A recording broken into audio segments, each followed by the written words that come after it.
ہر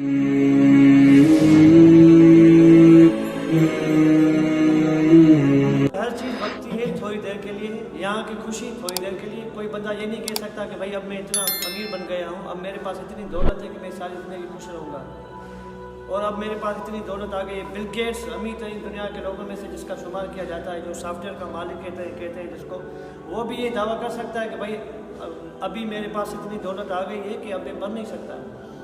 دنیا کتنی بھی ترقی کر لے، چاند تک پہنچ جائے، پہنچ بھی گئی ہے، لیکن موت کا کوئی بندہ انکاری نہیں ہے. سب کو پتہ ہے کہ مجھے مرنا ہے، اور کوئی ایج بھی فکس نہیں ہے. 80+ والا جائے گا، 90+ والا جائے گا، 10 سال والا جائے گا، 20 سال والا جائے گا، سب جا رہے ہیں.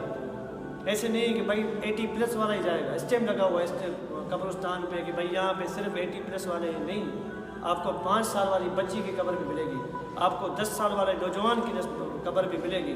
وہ بھی ملیں گے جن کی کل شادی تھی، شادیوں میں لگے ہوئے تھے، ملک الموت آیا، ان کا روح قبض کر کے لے کے گیا. میرے عزیزوں، یہاں پہ رہنا نہیں ہے. ہم جہاں سے آئے تھے ہمیں وہاں پہ جانا ہے. جیسے کہتے ہیں نا ہمارا آبائی وطن، بھائی میرا اصل گاؤں سندھی میں جنا جو اصل گوٹھ، بھائی میرا وہ ہے. میں یہاں پہ تھوڑی دیر کے لیے پڑھنے کے لیے آیا ہوں، اور مجھے یہاں پہ رہنا نہیں ہے ساری زندگی. یہاں پہ وقت گزار کے میں چلا جاؤں گا. تو ہمارا آبائی وطن کہاں ہے؟ جہاں حضرت آدم علیہ السلام، جہاں پہ ان کی تخلیق ہوئی، جہاں ہمارے بڑے چلے گئے، ہمیں بھی وہاں پہ جانا ہے. اور وہاں کی زندگی تھوڑی نہیں ہے. 50 سال نہیں ہے، 60 سال نہیں ہے، 200 سال نہیں ہے، 1000 سال نہیں ہے، بہت بڑی ہے. امام غزالی رحمۃ اللہ علیہ فرماتے ہیں، سمجھاتے اس بات کو، امام غزالی رحمۃ اللہ سمجھاتے اس بات کو کہ دنیا کی آخرت کی زندگی، دنیا کی مثل کتنی بڑی ہے. فرماتے ہیں کہ دنیا کی مثال دے کے فرماتے ہیں کہ پوری دنیا کا کھلا، پوری دنیا کتنی ہے؟ اس پوری دنیا کا کھلا رائے کے دانے کے برابر. جو دانہ اتنا چھوٹا ہوتا ہے، پوری دنیا کا کھلا رائے کا جو دانہ ہوتا ہے، اس سے پر کیا جائے، پھل ہو جائے پوری دنیا رائے کے دانے سے. زمین سے لے کر آسمان تک اسپیس کھلا کتنی، اور رائے کا دانہ کتنا چھوٹا سا، اور یہ پوری دنیا اس رائے کے دانے سے پر کی جائے، یہ پورا اسپیس فل ہو جائے. اور اس کے بعد فرماتے ہیں کہ ایک پرندہ آئے اور ایک دانہ کھائے، ایک پرندہ آئے اور ایک دانہ کھائے، اور اس میں سے 1000 سال کا وقفہ ہو جائے. یہ آخرت کی زندگی بتا رہے ہیں کتنی بڑی ہے، جہاں پہ ساری زندگی رہنا ہے. فرما رہے ہیں ایک پرندہ آئے اور ایک دانہ کھائے، پھر 1000 سال کا وقفہ ہو جائے. پھر پرندہ آئے، پھر ایک دانہ کھائے، پھر 1000 سال کا وقفہ ہو جائے. حتیٰ کہ ایک وقت ایسا آ جائے گا یہ سارے دانے ختم ہو جائیں گے، یہ سارے دانے ختم ہو جائیں گے، لیکن آخرت کی زندگی کبھی ختم نہیں ہوگی. اتنی بڑی زندگی ہے. اس چھوٹے سے ناٹک کے لیے، چھوٹے سے ڈرامے کے لیے خالق کائنات کو ناراض کریں. جہاں پہ ہمیں ساری زندگی رہنا ہے، وہاں کی خوشی بھی ساری زندگی ہوگی، وہاں پہ محل ساری زندگی کے لیے ہوگی. یہاں پہ یہ تو سب کچھ چلا جائے گا. ایک ہے انسان کی موت. جب انسان کی موت ہوتی ہے، انسان جاتا ہے، سب چیزیں پیچھے چھوڑ کے جاتا ہے. اس کا بھائی، اس کا ابا، اس کے جو رشتہ دار ہیں وہ اس کے مالک ہو جائے. ایک دن ایسا آئے گا، اذا السماء انفطرت واذا الكواكب انتثرت واذا البحار فجرت واذا القبور بعثرت. ایک دن ایسا آئے گا، آسمان ختم ہو جائے گا، زمین زیرہ زیرہ ہو جائے گی، کوئی چیز نہیں بچے گی اللہ کا جب حکم ہوگا. یہ سارا نظام جو آج کل چل رہا ہے نا، یہ بندوں کے لیے چل رہا ہے. کون سے بندے؟ جو رحمان کے بندے ہیں، جو اس کو راضی کرتے ہیں، جو اس کے نام پہ اپنی زندگیاں قربان کرتے ہیں. اس لیے اللہ اس دنیا کو چلا رہا ہے. کافر بھی آپ حضرات کی وجہ سے کھا رہے ہیں. آپ لوگ اللہ کو یاد کریں تو اللہ انہیں بھی کھلا رہا ہے. جب کوئی بھی بندہ اللہ کا نام لینے والا نہیں ہوگا، خالق کائنات سے دنیا کو ختم کر دیں گے، کچھ بھی نہیں بچے گا. پھر اللہ اس دنیا کو ختم کر دیں گے، سارا نظام ختم کر دیں گے. آسمان پھٹ جائے گا، زمین ختم ہو جائے گی، اور پہاڑ سارے زیرہ زیرہ ہو جائیں گے. اس دن اللہ کا اس کو حکم ہوگا. تو یہاں کی زندگی بالکل تھوڑی دیر کے لیے وقتی ہے. کیا پتہ ابھی بھی کتنے لوگ جا رہے ہوں گے، کوئی ہاسپٹل سے، کوئی گھر سے، کوئی روڈ ایکسیڈنٹ سے، کوئی کسی واقعہ سے. جانے کے لیے کوئی ترتیب تو ہے ہی نہیں کہ بھائی پہلے جو ہے نا، جو پہلے باپ جائے گا پھر بیٹا جائے گا. آنے کی ترتیب ہے، جانے کی کوئی ترتیب ہی نہیں. باپ بیٹھا ہوا ہے، بیٹا جا رہا ہے، باپ بیٹھا ہے، بیٹی جا رہی ہے. تو میرے عزیزوں، موت ہر بندے کو آنی ہے. फितरती तौर पर इंसान जिस चीज़ से नफरत करता है ना, वो मौत है। मरना कोई नहीं चाहता।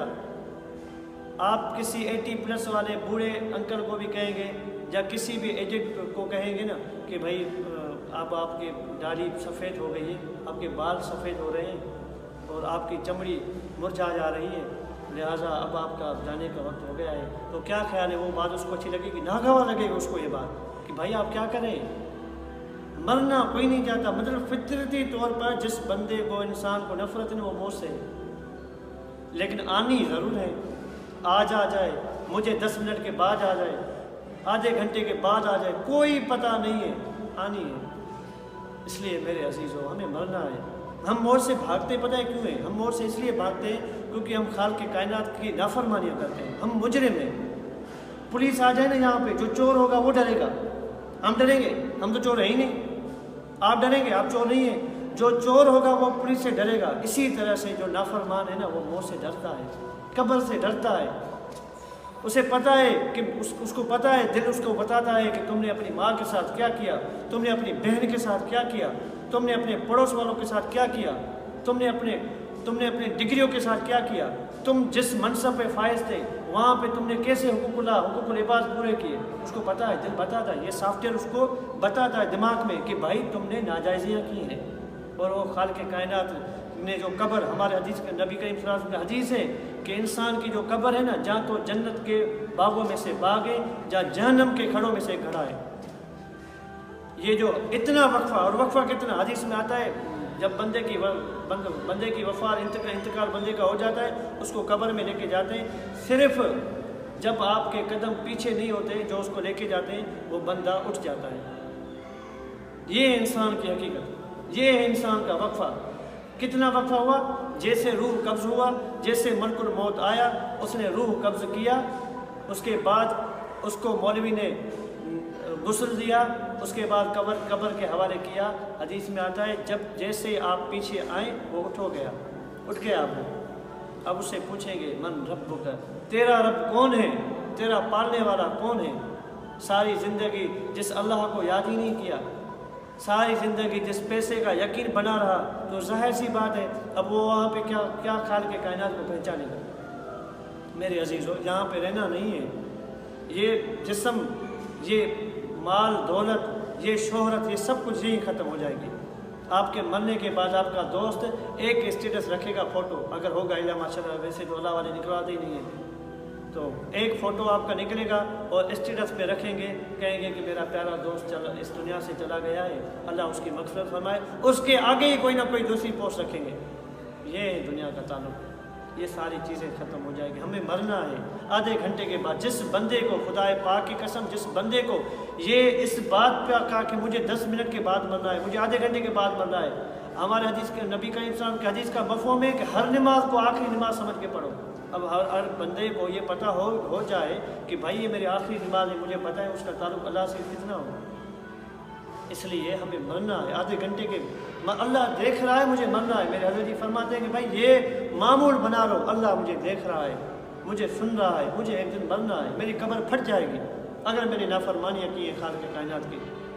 हदीस में आता है कि जब मुर्दे को डालते हैं और बेनमाजी होता है, नाफरमान होता है अल्लाह ताला का, तो कब्र उसकी पसलियाँ मिला देती हैं। हंसदा सांप उसको डसता है, इतना बड़ा ख़तरनाक सांप। हदीस में आता है कि अगर वो ज़मीन में अपना जहर छोड़े तो कोई फसल बाकी ना रहे। तो अंदाज़ा करें ये कैफियत आनी है, मुझे मरना है, ये जहान छोड़ के जाना है मुझे। अल्लाह ताला यकीन जाने इस बात की, सबसे पहले मुझे समझ दे। मैं ये आपको नहीं कह रहा हूँ, ये मैं खुद को कह रहा हूँ, मैं अपने आप को मुखातिब होकर कह रहा हूँ, क्योंकि सबसे ज़्यादा करीब मेरा दिल है, सबसे ज़्यादा करीब मेरे कान है। मैं उनको सुना रहा हूँ कि यार एक मरना है। अगर किसी के साथ बुरा किया उसे माफ़ी मांग लूँ, अगर किसी का दिल दुखाया उसे माफ़ी मांग लूँ, अगर अपने अल्फाज से किसी का दिल दुखाया उसे माफ़ी मांग लूँ, किसी का हक़ खाया उसको दे दूँ, और ये अज़म करूँ कि आइंदा की ज़िंदगी में खाल के कायनात के मुताबिक गुजारूँगा। मोमिन के लिए जो है ना, मोमिन जो होगा ना, उसके लिए कब्र क्या है? एक पैगाम है, पैगाम, हसीन पैगाम। एक अल्लाह वाले का आखिरी लम्हा आया। आखिरी लम्हा जब एक अल्लाह वाले का आया तो मुस्कुरा रहे थे और अपनी बेटी को फरमा रहे थे कि मेरे जाने का वक्त आ गया है, मैं अपने आबाई वतन जा रहा हूँ, अपने आबाई जहाँ से मेरी तख्लीक हुई थी मैं वहाँ पे जहाँ पे अल्लाह ने रूह को तख्लीक किया था अल्लाह के अमर से, मुझे वहाँ पे जाना है। तो मेरे अजीज़ों इस बात की कोशिश करें, मौत हर वक्त हमें याद हो। अल्लाह ताला से दुआ है कि अल्लाह ताला हम सबको सच्ची तौबा की तौफीक अता फरमाए।